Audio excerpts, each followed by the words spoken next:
चलिए, सबको सुमत ध्यान। तो चलिए, पिछले दिन हम लोगों ने सूरदास के पद एक, पद संख्या 1 और पद संख्या 2 हमने पढ़ लिया था, ठीक है ना। तो आज हम लोग पद संख्या 3 और 4 पढ़ेंगे। ठीक, तो सबसे पहले हम ये जान ले कि पद संख्या 3 और 4 में है क्या। तो चलिए देखते हैं, पद संख्या 3 और 4 में क्या है, देख लेते हैं। तो देखिए, लेखक परिचय हमने ले लिया था। अब हम लोग आ जाते हैं। देखिए, दो हम लोग जान गए थे। अब देखिए, यहां देखिए, तीसरे पद में वे उद्धव की योग साधना को कड़वी ककड़ी जैसा बताकर, अब कड़वी ककड़ी मतलब यहाँ खीरा समझ लीजिए, खीरा का ही एक प्रजाति होता है ककड़ी। तो ऐसी ककड़ी जो कड़वी हो और जो हमें खाने का मन ना हो, तो वो कह रहे हैं, एक तो ककड़ी है जिसको बहुत कम लोग खाते हैं, ऊपर से कड़वी ककड़ी, ठीक है ना। यानी उद्धव जो योग संदेश लेकर आए थे, वो एक कड़वी ककड़ी के समान है, ठीक, जैसा बताकर अपने एकनिष्ठ प्रेम में दृढ़ विश्वास प्रकट करती हैं, ये तीसरे पद में। और चौथे पद में क्या कहती हैं? चौथे पद में उद्धव को ताना मारती हैं कि कृष्ण ने अब राजनीति पढ़ ली है। ओ, जान रहे हैं राजनीतिज्ञ कैसे होते हैं? वो हमेशा दिमाग लगाते हैं, तो दिमाग से काम करने लगे हैं। और जो प्रेम करते हैं वो दिमाग से काम नहीं करते, वो क्या करते हैं? दिल से काम लेते हैं, दिल से ही सब कुछ करते हैं, दिल से ही जो है सारे डिसीजंस लेते हैं, ठीक है ना। जो कुछ भी करना होता है वो दिल से सोचते हैं। लेकिन अब ये कह रहे लगता है कि श्री कृष्ण अब राजनीति पढ़ लिए, मतलब अब वो दिमाग भी लगाने लग गए हैं, ठीक है ना। तो यहाँ देखिए, चौथे पद में उद्धव को ताना मारती हैं कि कृष्ण ने अब राजनीति पढ़ ली है।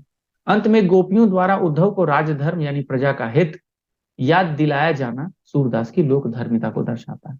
यानी जो लोक धर्मिता माने लोगों के प्रति क्या हमारा धर्म है, ठीक है ना, वो दर्शाता है। यहां तक समझ गए? चलिए अब नेक्स्ट चलते हैं। तो ये तो हम लोग जान चुके थे, ये भी जान चुके थे। अब आते हैं तीसरे पद की ओर। तो तीसरे पद की ओर देखिए, तीसरे पद में वो अपने प्रेम की एक निष्ठता को बताती हैं। गोपियां जो हैं वो इतना अधिक प्रेम करती हैं श्री कृष्ण से, उसका वो उदाहरण देती हैं और कहती हैं।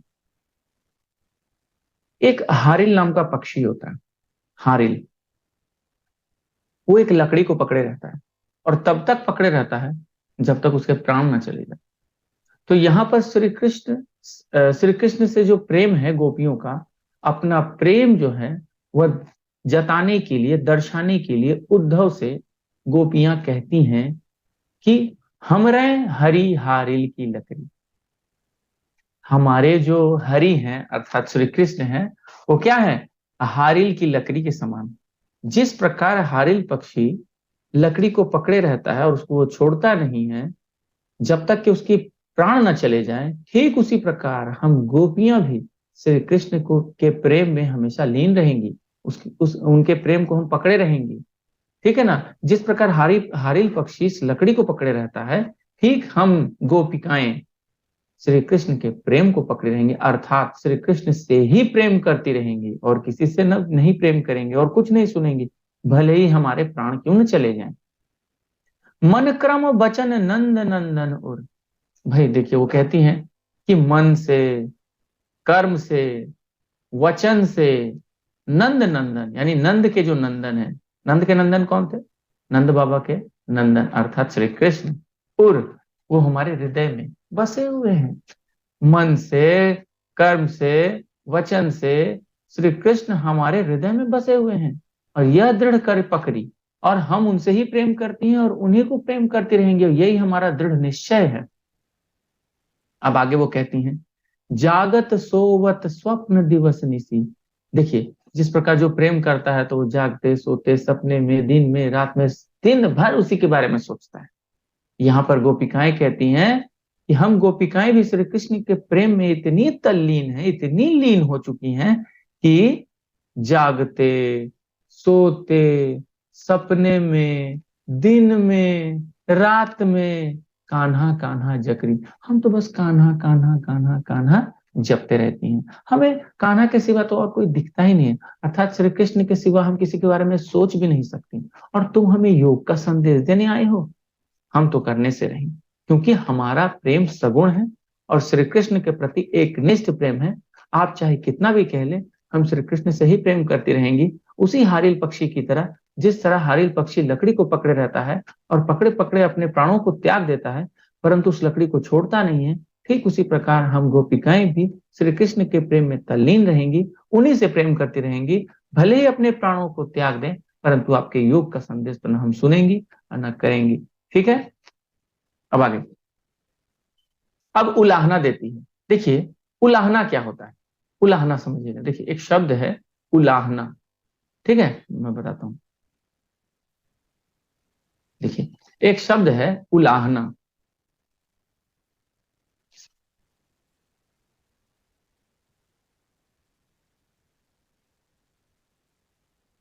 नहीं आ रहा, चलिए कोई बात नहीं, एक सेकंड रुकिए। एक शब्द है उलाहना, बताता हूँ।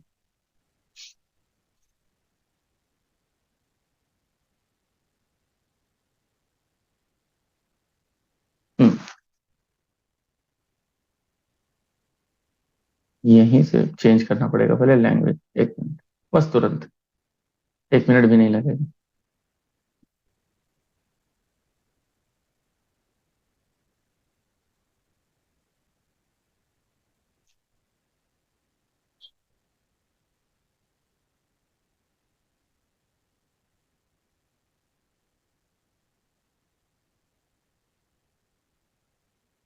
ठीक है, अब बताता हूँ। देखिए, एक शब्द है उलाहना, यहां मैं लिखता हूं।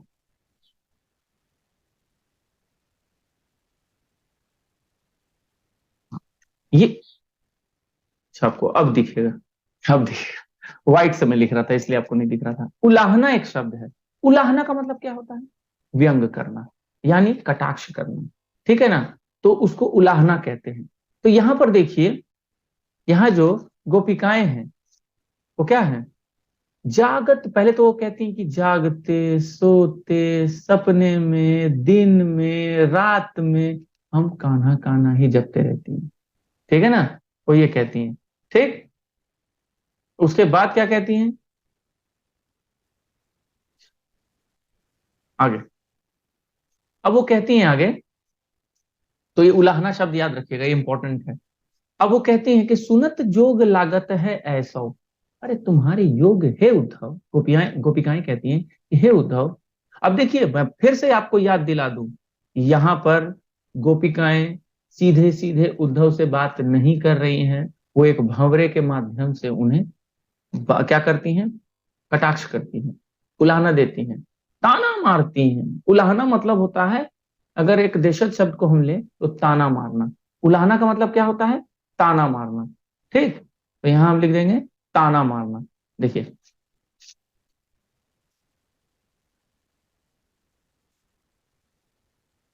ये देखिए, ताना मारना, उलाहना का मतलब ताना मारना। क्लियर?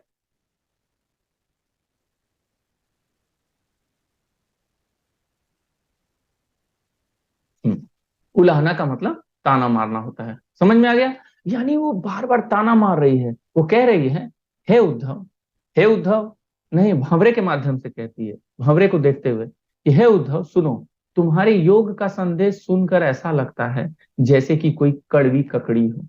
क्या हो? कड़वी ककड़ी हो। सूतु व्याधि हमको ले आए। ऐसा लग रहा है कि तुम पता नहीं कौन सी बीमारी ले आए हो मेरे लिए। देखिए, इन लोगों ने तो कभी नाम नहीं सुना है। ठीक है ना? अब कभी नाम नहीं सुना है तो उनको क्या लगेगा कि पता नहीं क्या बोल रहे हैं। बात समझ में है? अब जैसे मैं आपको एक शब्द कहूंगा, you are a very weds. अब आप कहेंगे इसका मतलब क्या होता है? ठीक है, ये कौन सी चिड़िया का नाम है? ठीक उसी प्रकार यहां पर गोपिकाओं के लिए ये जो योग है, योग का संदेश है, वो एक इसी प्रकार लग रहा है। वो कह रही है हमें तो पता ही नहीं है, क्या क्या कोई बीमारी का नाम है क्या? बात समझ में? जब नया नया कोरोना आया था तो लोगों को क्या पता था कि ये बीमारी है, कि चिकन का नाम है, ऐसा ऐसा नाम है। ठीक है ना? कि आदमी समझ नहीं पाता, कंफ्यूज हो जाता है। तो बाद में पता चला अच्छा ये कोरोना। वास्तव में कोरोना का अर्थ क्या होता है मालूम है? आप अगर देखेंगे तो कोरोना का मतलब होता है सूर्य के ठीक सरकमफेरेंस में जो भी हिस्सा होता है उसको कोरोना कहते हैं। आप पढ़िएगा, साइंस में भी है और ज्योग्राफी में भी है। तो खैर, हम वहां न जाकर यहाँ पर सीधे आ जाते हैं। वो कह रहे हैं सूतु व्याधि हमको ले आए। ऐसा लग रहा है कि पता नहीं तुम कौन सी बीमारी मेरे लिए ले आए हो, देखी सुनी ना करी, ना ऐसा हमने कभी सुना है देखा है ना कभी किया है। यानी आपने ऐसा दुख मेरे लिए ले आया है जिस दुख को ना हमने कभी देखा है, न सुना है और न कभी सहा है। व्याधि का मतलब दुख भी कह सकते हैं, बीमारी भी कह सकते हैं। क्लियर? तो सू तो व्याधि हम कौ ले आए, हे उद्धव ऐसा लग रहा है कि तुम हमारे लिए एक बीमारी लेकर आ गए हो, जिसको ना हमने कभी देखा है, न कभी सुना है और न कभी किया है। अंततः सूरदास जी लिखते हैं कि यह तो तिन ही लय सौंपो, यानी देखो भाई, जिसने तुम्हें भेजा है ना, हे उद्धव, जिसने तुम्हें भेजा है ना, ये उन्हीं को जाकर दे दो ये योग का संदेश। ठीक है ना? जिनके मन चक्री, जिनका मन जो है वो चक्र के समान चंचल है। उनका मन हो सकता है कि किसी एक को नहीं चाहकर दूसरे को चाहे, किसी और को चाहे, तीसरे को चाहे, लेकिन हमारा मन चक्री के समान नहीं है। हम बस श्री कृष्ण को ही चाहती हैं और श्री कृष्ण को छोड़कर और हम किसे भी नहीं प्रेम कर सकते हैं, हम उन्हीं में तल्लीन हैं। तो यह जो तुम योग का संदेश लेकर आए हो, जिन्होंने तुम्हें भेजा है ना, उन्हीं को जाकर दे दो, मुझे इससे कोई मतलब नहीं। सबको समझ में आया? बताइए, यहाँ कोई परेशानी? No sir. सबको समझ में आ गया? सर एक बार सेकेंड लाइन सर बता देते। अरे यार, प्रेम नहीं किए कभी? देखिए, बोल रहे हैं जागते सोते सपने में दिन में रात में खाली वही दिखते हैं। ठीक है? कौन? श्री कृष्ण। और हम क्या कर रहे हैं? खाली कान्हा कान्हा कान्हा। अब आप जो है जिससे प्रेम करेंगे खाली वही वही वही वही है, वही x y z x y z x y z, दिन भर तो उसी का नाम जपते रहते हैं। ये प्रेम वही प्रेम है। लेकिन यह जो है वैयक्तिक प्रेम ना होकर एक माने ईश्वर का प्रेम हो गया। ठीक है ना? चलिए, आप समझ में आया? और कुछ पूछना है? और बताइए, कहीं कुछ पूछना है? अरे हाँ ना, कुछ तो बोलिए, फिर मैं आगे बढ़ूंगा। No sir. No sir. चलिए, वेरी गुड। तो चलिए अब हम लोग आगे बढ़ते हैं। ठीक, नेक्स्ट पेज में। अब नेक्स्ट पेज यानी अगला पद। अगला पद ये रहा चौथा पद। ठीक है? तो चौथा पद में क्या है? चौथे पद में यहाँ श्री कृष्ण का जो संदेश उन्होंने उद्धव जो लेकर आए थे, फिर से उनको ताना मारती हैं गोपिकाएं, मुहावरे के माध्यम से कहते हैं, हरि हैं राजनीति पढ़ आए। ऐसा लगता है कि श्री कृष्ण ने राजनीति पढ़ लिया है। समुझी बात कहत मधुकर के, जानते हो मधुकर? मधुकर किसको कहा गया है? उद्धव को कहा गया है, याद रखिएगा। मधुकर यहाँ उद्धव को कहा गया, इंपॉर्टेंट है, पूछा जाता है कि समुझी बात कहत मधुकर के, उद्धव जब तुम आए थे ना और जैसे ही योग का संदेश देने लगे ना, तभी हम समझ गए कि कुछ गड़बड़ है। समाचार सब पाए, हमें सब समझ में आ गया था कि तुम इसका मतलब ही हम समझ गए थे कि अब श्री कृष्ण नहीं आने वाले हैं। तुम आ गए हो और तुम अपना योग का संदेश देना जो है हमें सुनाना शुरू कर दिए हो। अब आगे वो कहती हैं उलाहना देते हुए, यानी ताना मारते हुए, एक अति चतुर हुते पहले ही। हे उद्धव सुनो, तुम्हारे जो मित्र है ना श्री कृष्ण, एक तो पहले से ही चतुर है। ठीक है ना? एक अति चतुर हुते पहले ही, एक तो वो पहले से ही चतुर थे, अब गुरु ग्रंथ पढ़ाए और अब वो पाठ पढ़ाने आए हैं हमको, राजनीति का पाठ, अपना गुरु का ग्रंथ पढ़ा रहे हो। यानी एक अति चतुर होते पहले ही। अब यहाँ पर उलाहना उद्धव को भी दिया जा रहा है। उद्धव को क्या कहा जा रहा है कि एक तो तुम पहले से ही बहुत चतुर हो, ठीक है ना, अब गुरु ग्रंथ पढ़ाए, अब श्री कृष्ण ने तुम्हें सिखाकर भेजा है वही तुम हमें सिखा रहे हो, तो ज्यादा राजनीति मत करो। मैं सब समझ रही हूँ कि तुम्हारे जो श्री कृष्ण हैं उन्होंने लगता है राजनीति पढ़ लिया है। ठीक है ना? क्योंकि जैसे ही तुम हमें योग का संदेश देने लगे ना, तभी हम समझ गए कि क्या बात है और श्री कृष्ण नहीं आएंगे हमसे मिलने, और हम तभी दुखी हो गई थी। तो सुनो उद्धव, एक तो तुम पहले से ही चतुर हो और अब अपने गुरु का पाठ हमें मत पढ़ाओ। ठीक है ना? अपने गुरु मतलब यहाँ श्री कृष्ण के। ठीक है ना?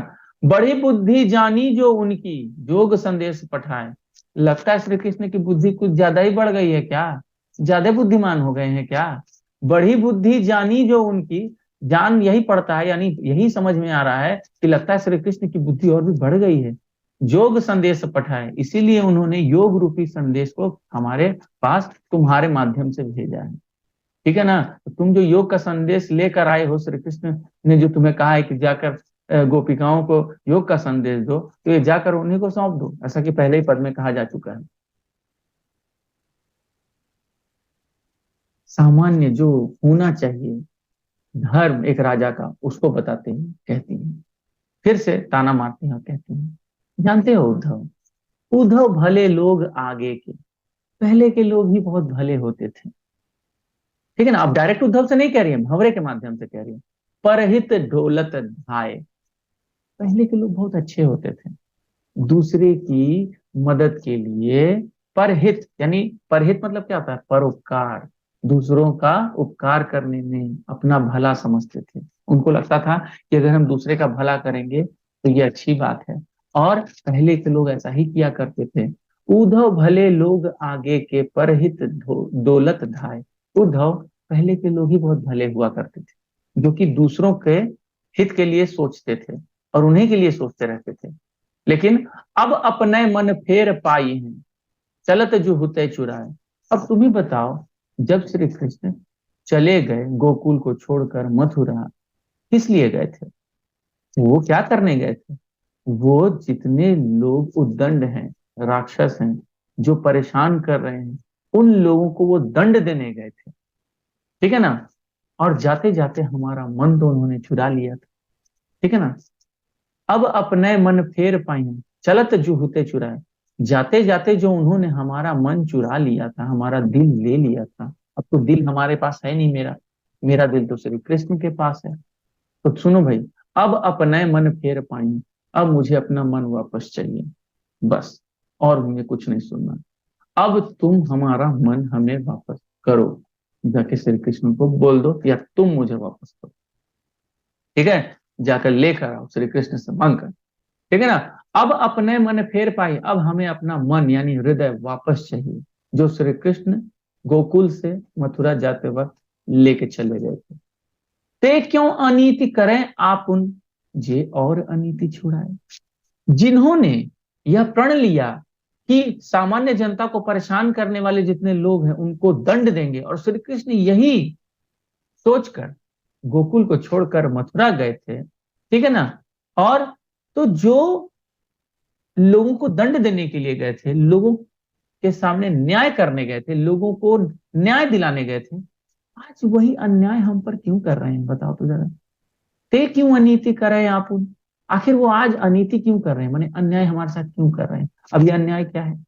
हमसे वो प्रेम करते थे, हम उनसे प्रेम करती थी, तो उन्हें तो आना चाहिए था ना हमसे मिलने के लिए। और इतना तो ठीक है, जाते जाते हमारा मन भी लेकर चले गए, बताओ, ये तो अच्छी बात है। सब कुछ चुरा लिया हमारा। ठीक है ना। अब हम क्या करें? तो जो लोग दूसरे के लिए न्याय ढूंढते हैं, आज वो हमारे साथ अन्याय क्यों कर रहे हैं? बहुत ज्यादा राजनीति पढ़ ली है क्या तुम्हारे श्री कृष्ण ने? समझ में आया? इस तरह से मिला जुला कर उसको लिखना पड़ेगा। ते क्यों अनीति करे आपुन, जे और अनीति छुड़ाए। जो और मतलब यहाँ औरों को जो न्याय दिलाते हैं, यानी अनीति से छुड़ाते हैं, अन्याय से छुटकारा दिलाते हैं, आज वो हम पर क्यों अन्याय कर रहे हैं? ऐसा तो नहीं करना चाहिए। राजधर्म तो यह है सूर, अंततः सूरदास जी लिखते हैं, फिर राजा का धर्म तो है जो प्रजा न जाहि सताए। राजा का धर्म होता है जो प्रजा को न सताए, परंतु यहाँ तो श्री कृष्ण हम सभी गोपिकाओं को सता रहे हैं। वो हमसे वादा किए थे कि हमसे मिलने आएंगे, हम सारी गोपिकाओं से मिलेंगे, परंतु उन्होंने ऐसा नहीं किया। उन्होंने तो हमारे साथ अन्याय किया और उन्होंने हमें सताया है, जबकि उनका धर्म क्या होना चाहिए था कि हमें न्याय दिलाए। ठीक है ना। राजा का धर्म होता है प्रजा के साथ न्याय करना, और यहाँ श्री कृष्ण क्या कर रहे हैं? हम गोपिकाओं के साथ अन्याय कर रहे हैं। तो क्या ये सही है? समझ में आए? अब बताइए, किसी को कहीं कुछ पूछना है? सर छठा लाइन बताइए ना। 1 2 3 4 5 6, ते क्यों अनीति करें आप उनसे और अनीति छुड़ाए। यानी जो गोकुल को छोड़कर मथुरा क्यों गए थे? कंस के बारे में तो आपने नहीं सुना है बाबू। कंस जो था वही तो परेशान कर रहा था ना सबको। तो कंस को क्या करने गए जी। थे? मारने गए थे। वापस। यानी यानी प्रजा को न्याय दिलाने गए थे। तो जो जिनका काम न्याय दिलाना था, आज वो हमारे साथ अन्याय क्यों कर रहे हैं? हमें क्यों छोड़कर चले गए, हमारा मन क्यों लेकर चले गए, हमसे मिलने वापस क्यों नहीं आए। तो ये अन्याय हो रहा है गोपिकाओं के साथ। अब वो उनको याद दिलाते हैं कि देखो राजा का धर्म क्या होता है, प्रजा के साथ न्याय करना। और यहाँ पर तो श्री कृष्ण हम पर अन्याय कर रहे हैं, हमसे मिलने नहीं आए।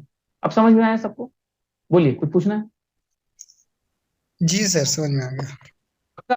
तो अब चलिए, मैं आप लोगों से, अब आप लोगों को मैं ये मौका देता हूं कि आप चाहें तो प्रथम पद से लेकर कहीं भी पूछ सकते हैं। देखिए मैं आपको अब पहला से लेकर चौथा तक, क्योंकि आज मैं आप लोगों को सारे इसके भी प्रश्न उत्तर भेज दूंगा। और आपकी जानकारी के लिए मैं बता दूं कि इस बार पाठ 1 गद्य से आएगा, यानी सूरदास के पद, और उधर नेताजी का चश्मा पाठ का, यानी पाठ 10। ठीक है ना? ये दोनों पाठ आपके आएंगे, तो इसके लिए आप बिल्कुल तैयार हो जाएं। तो इसके प्रश्न उत्तर भी आज मैं, अगर आप लोग कहेंगे तो मैं भेज दूंगा। ठीक है? और आप लोग आपस में उस ले लीजिएगा। क्लियर? अगर आप कहेंगे तो, क्योंकि ये एग्जाम में आने वाला है। तो आप पाठ 2 भी पूरा कर लीजिए और उसके बाद इसके प्रश्न उत्तर लिखना शुरू कर दीजिएगा। ठीक है ना? और इसको बहुत अच्छे से पढ़िए, क्योंकि यहाँ से प्रश्न बनेंगे ही बनेंगे। तो चलिए बताइए, पद पद संख्या 1 में किसी को कुछ पूछना है? हाँ ना में जवाब दे दीजिए।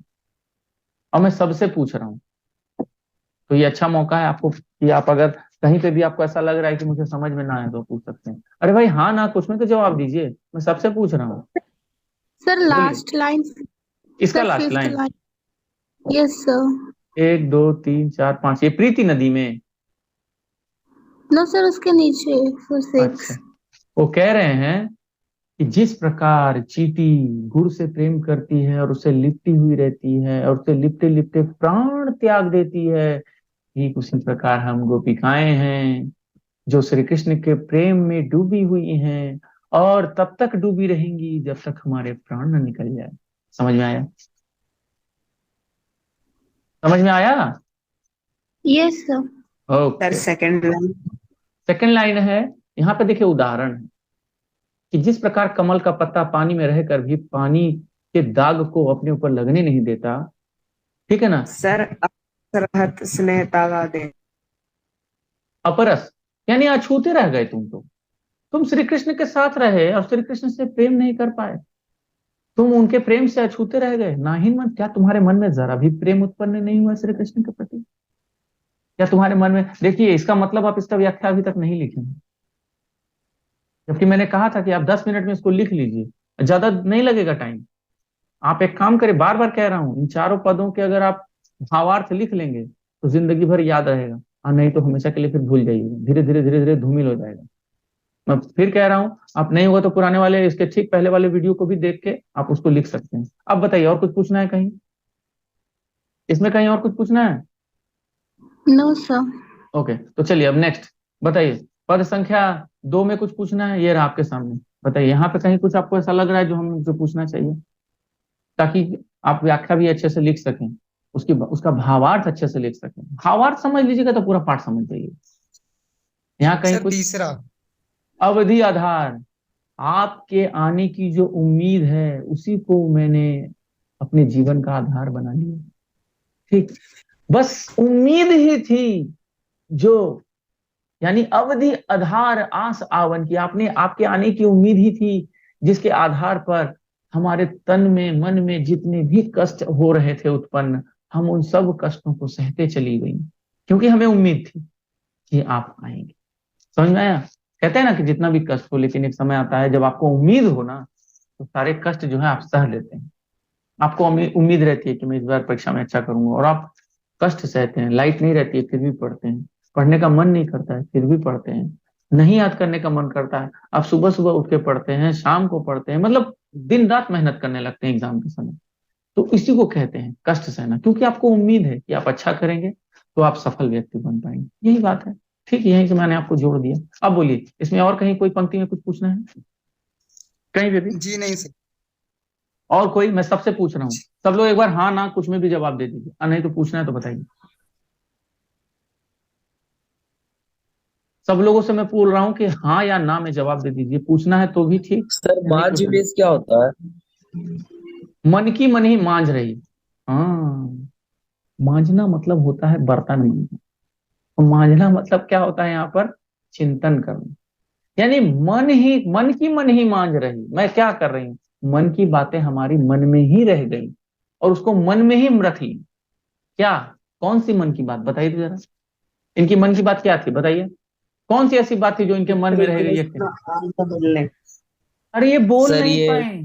हाँ, क्या? बोलिए बोलिए बोलिए बोलिए। सर सर वो मतलब कि कृष्ण से कितना प्रेम करते थे ये बता नहीं पाए। बता नहीं पाए, जैसे आप लोग कभी कभी चुपके चुपके किसी को चाहते होंगे लेकिन बोल नहीं पाते हैं।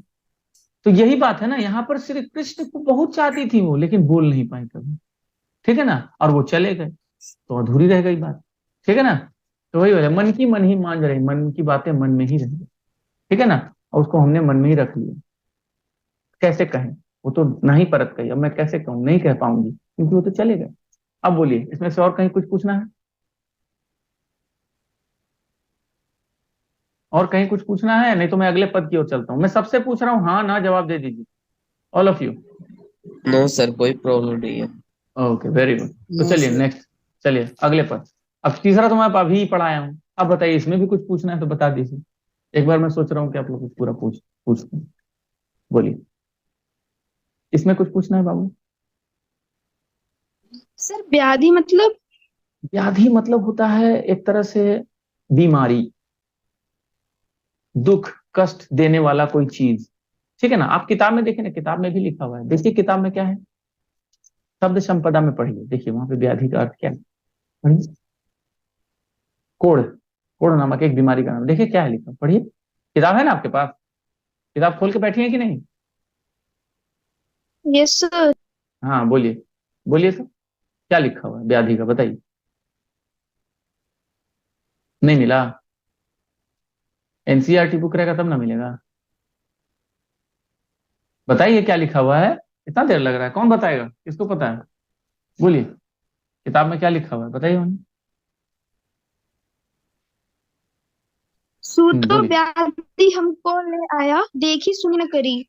नहीं नहीं, आप उस चैप्टर के लास्ट में जाइए, देखिए वहां पे अर्थ लिखा हुआ है व्याधि का, मैं वो कह रहा हूँ सुरभि, वहां देखिए।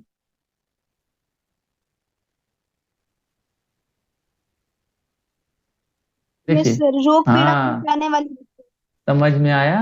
क्या? रोग पीड़ा, पहुंचाने वाली वस्तु। हाँ, यहाँ पर कष्ट, तो वही तो मैं कह रहा था। कौन सी बीमारी ले आया भाई हमारे लिए?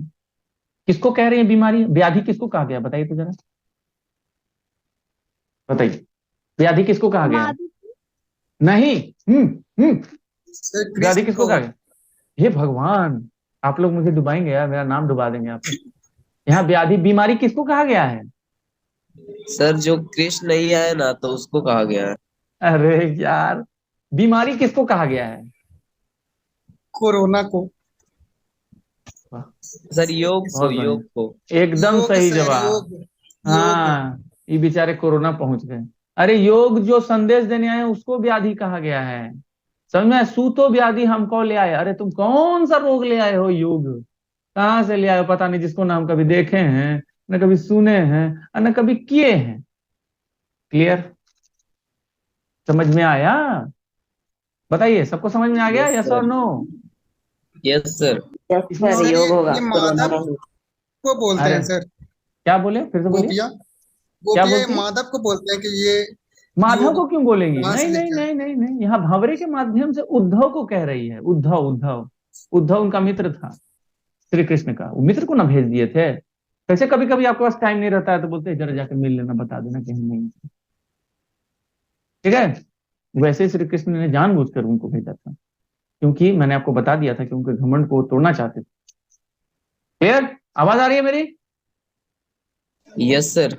ओके, अब मुझे बताइए, इस पद में और कुछ पूछना है? नहीं तो मैं फिर अगले पद की ओर चलता हूँ, एक बार आपका रिवीजन भी हो जाएगा। बोलिए। No sir. ओके, तो चलिए नेक्स्ट, मैं सबसे पूछ रहा हूं, अगर इस पद में भी कुछ पूछना है तो आप पूछ लीजिए, क्योंकि आपको इसका भावार्थ लिख लेना है भाई। बोलिए, इसमें कुछ पूछना है कहीं पे भी?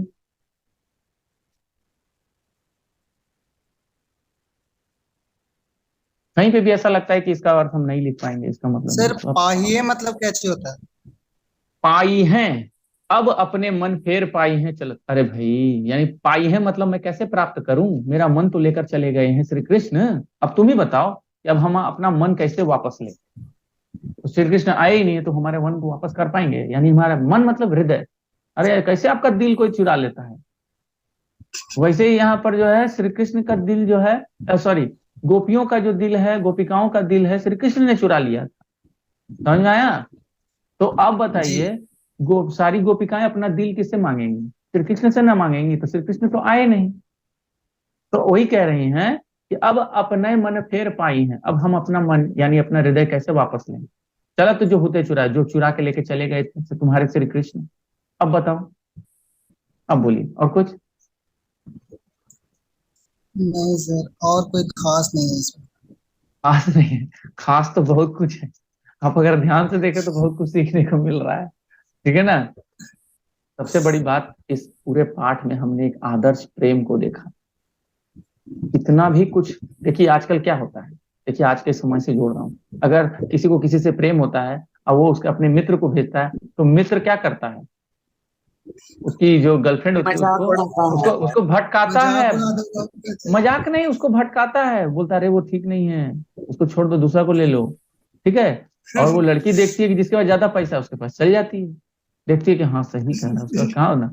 तो यही है, इसको कितना भी, सारी गोपिकाओं को कितना भी लोभ प्रलोभन दिया गया, लेकिन वो बोली नहीं, हम श्री कृष्ण से ही प्रेम करती हैं, उनको ही प्रेम करती रहेंगे, नहीं छोड़ेंगे। ठीक है ना? और मर्यादा में भी रही। देखिए डायरेक्टली बात नहीं की। ठीक है ना? आप जैसे कहते हैं ना, दूसरों की पत्नी से जब बात करते हैं तो एक मर्यादा होती है, दूसरी की पत्नी आपको सीधे से आके नहीं बात करेंगी। ठीक है ना? आप अपने घर में भी देखते हैं, माँ जो है, आजकल तो खैर बहुत आगे जमाना चल गया है, लेकिन फिर भी एक मर्यादा तो होती है, समय के हिसाब से मर्यादा तो होती है। चलिए, सबको समझ में आ गया? Yes sir. हाँ, तो इस मर्यादा का पालन आप लोग भी करिएगा, जिससे भी करना है किसी एक से करिएगा, और तब करिएगा जब सफल हो जाइएगा, और नहीं तो फिर वो मिलने से रहेगा। ठीक है? चलिए, तो फिर आज के लिए इतना ही रहने दें। Okay sir, thank you. Okay, yes चलो, enjoy, bye bye, good day. See have a nice day. Okay, same to you.